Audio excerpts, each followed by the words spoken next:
What are your thoughts on pornography? Pornography is just another word for an addiction, and all addictions stem from the replacement of love. So everything we do in this world, people, places, things, and activities that we pursue in the hope that it'll make us happy, because everything we do in this world is to be happy. And even becoming, seeking enlightenment or becoming spiritual, or wanting to know God, or whatever the deity is, Buddha, Krishna, Jesus, even the wanting that relationship is again believing that once we've claimed that relationship, or acquired the possession, the material, the activity, the person in our life, we will be happy. And any addiction is just a hyper desire for one specific activity that we believe will make us happy. Now, of course, it only temporarily makes us happy, because all illusion will only give us a temporal hit at happiness. And as you know, that temporal hit needs to then increase in intensity in order to give us the same amount of hit, like any drug. And so just like a cigarette, you start off by smoking a packet a month. Before you know it, you're smoking a packet a day. And before you know it, you're smoking 3 packets a day. So there's never enough, because it's not happy. So porn is another replacement for the desire to be desired, the desire to love. And then it goes into many different levels where we believe we have lack of self-worth and we want to dominate. So we'll watch dominant. I don't know much about porn, so but it'll be the dominant stuff or the submissive stuff. It'll go into some sort of direction, but it always plays out into a fantasy where we desire the need to be loved, or to feel loved, or to love. And so it always stems, obviously everything stems back to those formative years when self has programmed this life in order to realize itself. So ego, self, spirit being is projected form in order to, through the unraveling, through the unrobing of the mind-body identity, their self will be revealed. And so as a young child, we come in, we've chosen our parents, we've chosen our dramas, our pain body dramas, our psychological dramas. And then we have the craving to be loved, because it all stems back from the original idea that we cannot remember God.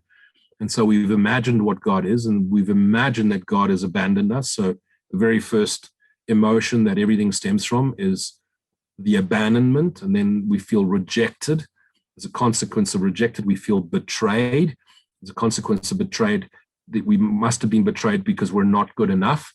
And then that brings up the self-worth issue. So those 5 categories all exist in all of us to some form or another, to some degree or another. And it's always associated to people, places, things, and events. So either or, the parents that have abandoned us, rejected us, and made us feel unworthy, or it wasn't a parent, it was a childhood friend, or maybe our first girlfriend, boyfriend. And so the need to feel loved or to control love will come in. And so porn is just another activity that we engage in to, once again, feel loved, and through the experience of feeling either submissive or dominant. And it all stems back from the activity of not being loved by a parent. Very often, and I read this and I thought about this for a while after reading it, that many heterosexual straight men are addicted to gay porn.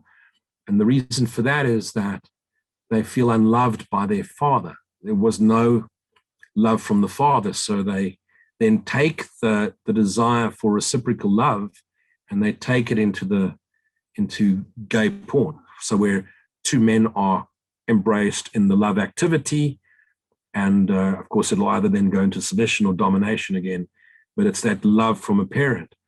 And there's many activities where women are very attracted to quite aggressive porn, where they're being dominated, so dominant type porn, or even aggressive, like attack, dominated, abused, of course, controlled, and we know it's acting, so they're able to play out their fantasy, and again feel the desire. So if they want to, take me and have sex with me, then again I must be desired in some way, and it again raises that endorphins, the need to be needed, the need to be wanted.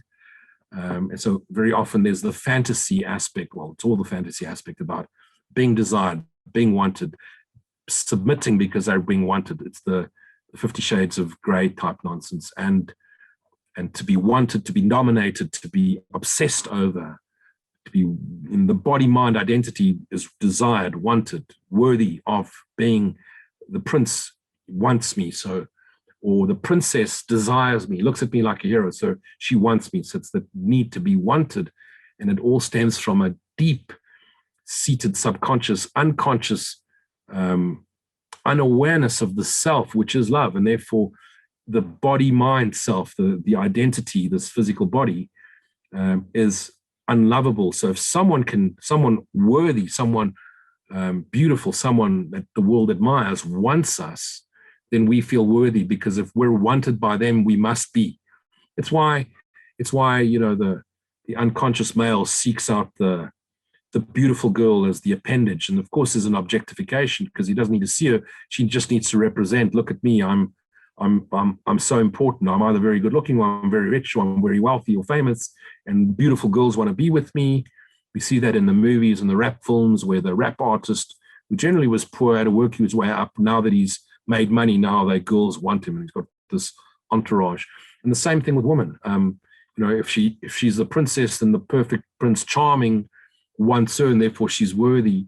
And if she goes into the self, I'm going to figure things out for myself, I'm going to make myself into someone important and special. I don't need a man. But once I have a position of power, now men want to be with me. It's the Madonna type thing, where now that she's in power, she can pick and choose the man she wants to be with. And yet all we really want deep within ourselves is to feel completely loved and immersed in love, which is really what the self is. The true self, the I am, the essence of the self, is immersed in the love of God. And there is no love like that. And so everything else is then a concession made by the self, which has taken its inward view and poured itself out into the activity of the body, mind, into the activity of the world, people, places, things, and events. And if it can accumulate that, and if it's worthy of being loved by that, admired by that, wanted by those, then we're worthy. And so porn is just a nice way that the brain, it's a way that the mind escapes. I mean, I'm not saying I condemn or condone porn. There's a place for everything in this world. And of course, I would rather prefer that people watch porn than go and exercise and project onto someone else or abuse someone else. The challenge, of course, is that how many of the porn actors really want to be there? So one has to understand what suffering one has created there, and really not just see them as actors, because Hollywood today, it's all about acts. You blow someone up, chop someone's head up, and nothing's real anymore. And so we just look at these activities on a screen, and we've dehumanized people. And yet on that screen, whoever's participating in the movie is being watched. There's cameras. It can't imagine it's comfortable for the poor person that's having to play out these roles. And I'm sure they have a livelihood to maintain too. And so we've taken away the humanity out of it. We're just looking at, animals on the screen playing out an animal role, and we're fantasizing over it. We've taken ourself out of it. And I've always said, can you imagine it was your son or daughter? How would you feel? If that was your son and daughter prostituting themselves because they have a need for whatever they think they need, and they're acting that out.